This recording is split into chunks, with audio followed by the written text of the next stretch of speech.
Nak jingmi kubur halor ka jingjia hap khun ka longkme hapan khana jong civil hospital nongpo namar ki jing kno lek klet da gibor penyat ka ni jaka a jing sumar hak step jong ka arpoi tri unai lord araja arpusau ka khun nyotrap national awakening movement ka khnam state youth wing hak jing alam upa Joseph H Pingrop working president hak arpulai tri unai lord kala lek banya kendo bat pan jing shisha na ki shikurem hak bala lek ru banya kendo ya ka medical superintendent ka jaka sumar Habakran sikilat patai kubur din ketika jia kendo ubak Joseph ulitu barang kaliang ke medical superintendent kam syam lala ban ai jing syai ke ai ke belajar ketika step hak bakal pa ban wan pat haki wegi sngi hadin baladap bandum pendap yaki kaipot ubak Joseph ulapan ram juru halor ke jing haban ap ketika long keme hadu ar kenta habar jonga kerdap hospital ban yorung sepo tang namar ba om dan beriu ba ap pat sim bakadai ke jing lek bom sut nyau ki nong tray jong ke civil hospital nongpo Uniu nong elam ulapan ke jing syai na kibor badai pet ya ketika jaka ai jing sumar sarkar baka dei ban ai jing pensyai halor ke ni ke jingja bat kum juru halor ke jing deko trikam jongka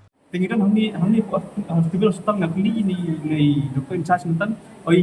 MS mentan yang ngakli ong baka FRU trikam ni hamni kata ke FRU badai ke first referral unit kani kurang related ya kini emergency case Pi ketu na difikkan na kini broad di sistem kemudian kawai gede dengan mother policy mat kawai gede dengan ke FRU unit kemudian ini kamu idun hak beliau itu di semua rupiah di sapui pada kalau kani ke natal ke antenatal care kani lu kalau related kata antenatal care lu kalau related di kong banyak ikilat di dah rupiah teknik ke pada kalau ba benda kini kila poi sibuji siteng ar kenta ki hapan yang haba kat kum gajing om jong india su jongi ye ni kan news ni ki om ba kadai ka lak beli ke miscourage nada kata ka miscourage kadai shisha ke beli kim employee kata ka akan tadi beli ki habiang syawar kan akan ni kwa nang kadang jongi ga state event jong sengknam ni kwa banyo jing sai ba beli habiang habar hadu akan ta ban numla ban sim first preference ye kini di case emergency case kiba ninda khen ba ki badan hak banyo ta ta semak rupiah Tinggal ada kini kis kenang eja lagi negligency joki higher authority joki ni hospital therapy kamu cek ke population dui iha pun kengkor tangwi kelum benang tak cibnai pan sumar hapan he pensani ke kemiru dekat ko jongi hapan sumar hapan super makai lagi rengkat hadu bandara dei ke pemerintahan te kata long misu ong ba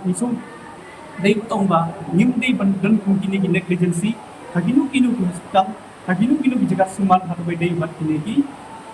lokumi ba arna. Nimla ban kenzuru ki, nimla ban compromise kini ki certain cases. Namar ba takta ru ke population ini and first foremost it is a crime. Dari ini kan katung ka section juga Indian Constitution kerana ke crime. Namar hatu section 304A akan lupa berkini kerana crime. Nak negligency on duty. Kerana agency on duty ada ke fine. Di kapan kong tak ni petak ba larangi punya perlu tak mungkin ini. Mentah ini belum hatung khense berkata ada agency. Tak ada impak atung kaan, tak ada impak C04A, tak ada impak fine. Di kei ke berkenaan halor kani. Ni impak ai kata akan tak yang khabar. Boleh ki hapni khabar akan tak. Waktu buat ini kita sengaja bangin top legal complaint dari state legal commission और शाकी state medical commission dan syaka Central Medical Commission. Dan ni thok kita umur tak pun tapi pokok san pun ni nak obet belum jak in future. Habatin pej bahagi kishap plus F. Ka plus F? Hakabam bangibam dunaki eki batai kamet. Namar kata habathiru atau kau kamlu ka umpnyang kadut pej ya kishap plus F haka jingsom. Yaki nutrient kumki vitamin bat ka ayan la icon diat bada ka bathau bha kam khta ka dur jingki marbam ka jing mat lani ka rukom shed yaki balehi banai kita ka don ka we ka jing mentoy ba kongsan ka kot ka kia ka nutrition ba khambha ka jing im ba khambha pendon kam daki marbam don ka sharp plus F menta kasni Lawan Ra Shafi Lingba ko office jong commissionerate of food safety Meghalaya